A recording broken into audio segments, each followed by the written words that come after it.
عبدالله کریم خلیلي او محقق ایران کې څه کوي؟ ټول رازونه یې ښکاره شول. سلام دوستانو، ستړي مه شئ، وخت مو په خیر.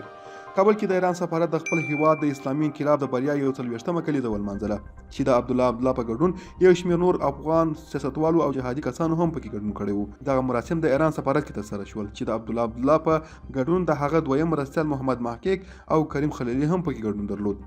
ښاغلي عبدالله ایران ته د اسلامي انقلاب د بریا مبارکي ورکړې، ترڅنګ ایران د افغانستان نږدې ملګری بللی او هیله ښودلې چې سیمه کې راټوکېدلی کړکېچ ژر تر ژره ختم شي.